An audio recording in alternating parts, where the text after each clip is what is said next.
ล้างรถคนเฮ็ดสวนที่ล้างรถเป็นได้น้อยนึงแล้วก็คนล้างรถที่เฮ็ดสวนเป็นได้น้อยนึงอ่าเรียกงานเอาไปที่ซ้ำนี่แหละรถมาแล้วก็ล้าง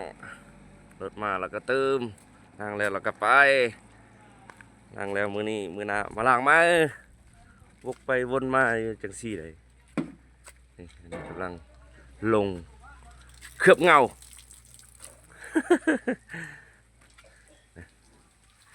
ทีมงานเรากำลังเจียระไน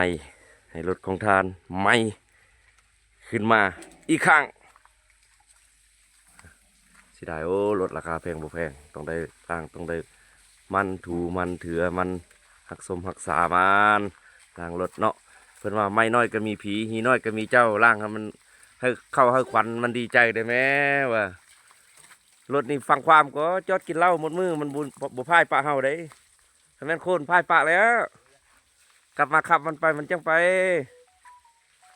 ล่างให้ควันให้อันรถมันดีใจเด้คือคนเฮานี่แหละเพิ่นว่าเฮ็ดเวียงมาเมื่อยอาบน้ำก็ยังมีแห้งเด้รถคือกันเห็นว่ามันฝากบ่ได้เนาะมันก็อยากอาบน้ำอาบในแหละอาบแล้วก็แจ้งกระใสขับไปก็เลี้ยวบึง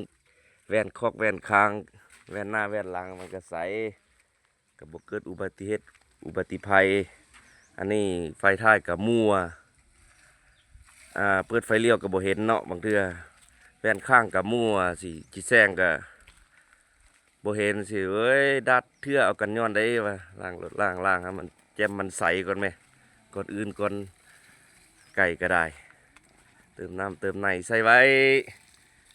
เพราะว่าได้ว่าจุดสำคัญน้ำนี่เวลารถมีปัญหารถเป้รถเพบ่เกิดยังมีน้ำใส่เวลารถติดขัดไฟลัดวงจรสิใส่ไฟมัดถ้าเกิดเอาน้ำอยู่ทางเฮามาซีดใส่ก้อนเพื่อความปลอดภัยกันไว้ละดีแหละมูลค่ามันหลายทั้งเครื่องทั้งรถนี่บุมันของง่ายๆเลยนี่ทีมงานของพวกเฮาแก้วดีวิเศษยินดีให้บริการเกินเวลา24 ชั่วโมงอยู่แล้วเนี่ยน้อยนี่แจ่มๆใสๆเลยแหละนี่แต่ละมื้อแต่ละวันก็ทูรถขับรถให้ท่านนี่แหละไม่ได้ไปใส่ทีมงานเราคอยประจำการอยู่นี่ตลอด30 ชั่วโมง อันนี้ก็รอทาคิวไปตามคิวเนาะบ่เกิน30 นาทีแล้วหมดละเนี่ยคันหนึ่งก็จะประมาณ10 ปลายนาทีล้างหัวล้างอ่างก็เลย20 นาทีนี่ก็กลับมาดีมาใสมาละรถนะขอขอบใจจบคลิป